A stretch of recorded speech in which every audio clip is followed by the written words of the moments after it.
వదినా, ఈ నెక్లెస్ అయినా చూడు. ఇది కదమ్మా. ఏమిటమ్మా, ఏం జరిగింది? ఏమిటలా వెతుకుతున్నా?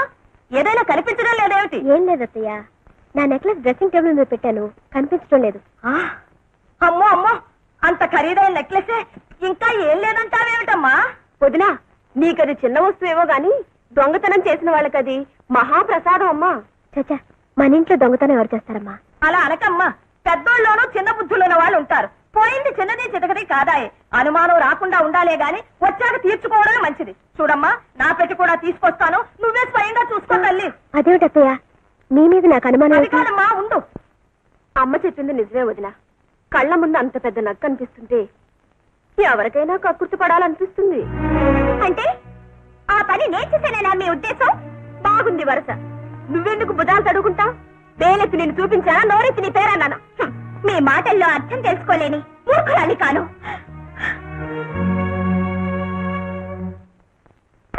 చూడమ్మా, బాగా చూడు. అయినా నాకెందుకమ్మా నగా నట్రాలు? కావలసిన వాళ్ళే కాజేసి ఉంటారు. నా పెట్టి కూడా చూడదునా, నీ మనసులో లేకపోయినా ఎగదొచ్చే వాళ్ళు ఉంటారు. నాకు దొంగతనం చేయాల్సిన అవసరం గతి లేదు. చూడు, బాగా చూడు.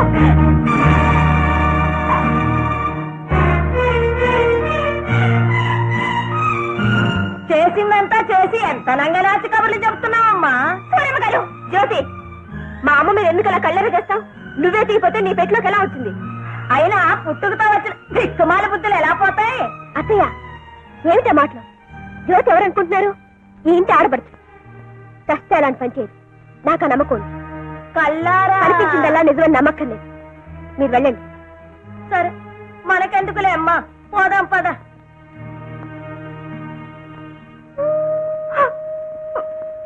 జ్యోతి, ఈ మాత్రానికి నువ్వు దొంగతనం చేయాలా? వదినా, కావాలంటే నేనెవను? చచ్చా, ఎంత పని చేశావు? అంటే నువ్వు నేను దొంగతనం చేశానని నమ్ముతున్నావా? కళ్ళ ముందు కనిపిస్తుంటే నమ్మద్దంటావా? లేకపోతే నెక్లెస్ నీ పెట్లోకి ఎలా వచ్చింది? పెట్టెలోకే కాదుదిరా, కొప్పిళ్లలో మనుషులు తలుచుకుంటే ఎక్కడికి పడితే అక్కడికే నడిచొస్తాయి. మీరు శ్రీమంతులు, పేదవాళ్ళం కావడమే మేం చేసిన పాపం. అంతే వదిరా, అంతే.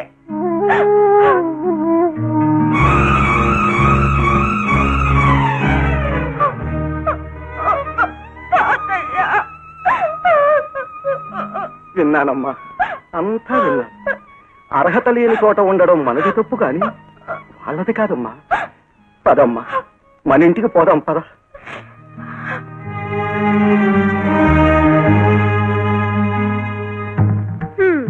తిరగడైపోయింది. అబ్బా, అంతా నువ్వు అనుకున్నట్టే జరిగిందమ్మా. బ్రహ్మాండమైన ప్లాన్ వేశావు. నెక్లెస్ తీసి దాని పెట్లో వేశావు. దొంగతనం అంటగట్టేశావు. వాళ్ళంతా వేశావు.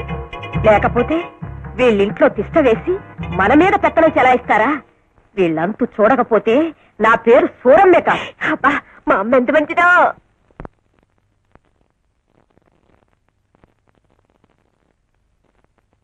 ఇదేమిటి తాతయ్య, మాట అయినా చెప్పకుండా వచ్చేసారు? అంటే ఎల్లకాలం తింటూ అక్కడే కూర్చోమంటావా ఏమిట్రా? మనకి ఓ ఇల్లు అంటూ ఉందిగా. అయినా దూరంగా ఉంటేనే బంధుత్వాలు దగ్గర అవుతాయి. ఉండేది ఊళ్ళోనేగా. నిన్ను చూడాలంటే 10 నిమిషాలు పని. సరేననుకో. తాతయ్య, ఏమ్మా, అక్కడ ఏమైనా జరిగిందా? ఎవరైనా ఏదైనా అన్నారా? ఎవరూ ఏమీ అనలేదన్నయ్య. తాతయ్య వెళదామన్నారు, బయలుదేరి వచ్చేసాం. ఓ సింతేనా? మీరేదో చెప్ప పెట్టకుండా వస్తే అక్కడ ఏం జరిగిపోయిందో నేను భయపడిపోయాను. సరే, భోంచేద్దు కానీ రా అన్నయ్య. అలాగే.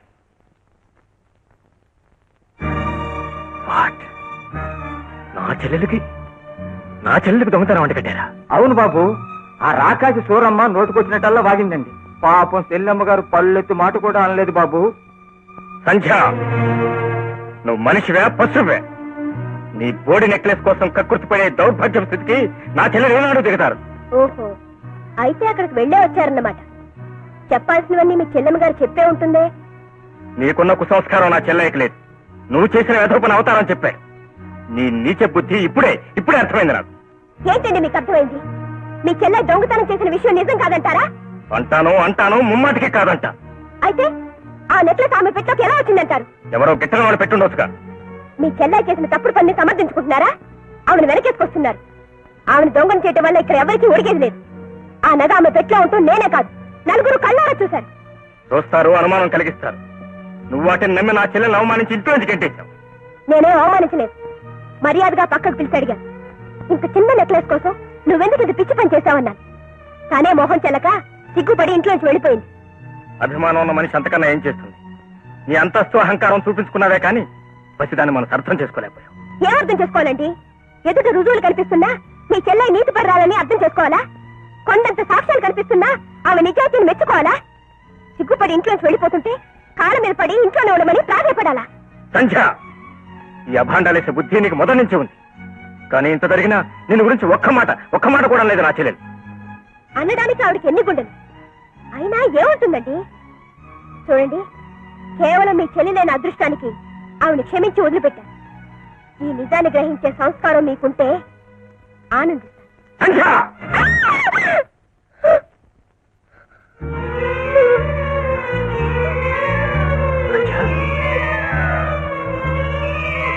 సంధ్య, సంధ్య, సంధ్య, ఏమైంది సంధ్య?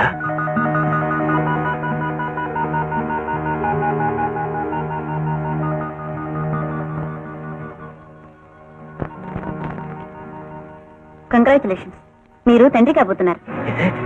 Thank you very much for the good news. వస్తానండి. Thank you.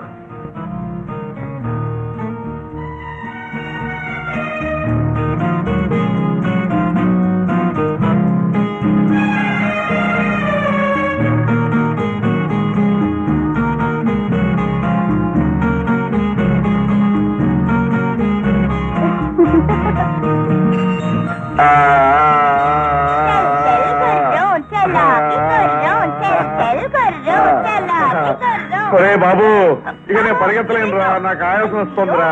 అరే చూసారా మామయ్య గారు, నా మనవడు పుట్టి నన్ను గుర్రం చేశాడు. ఆ మనవడు ఎప్పుడో చేశాడు.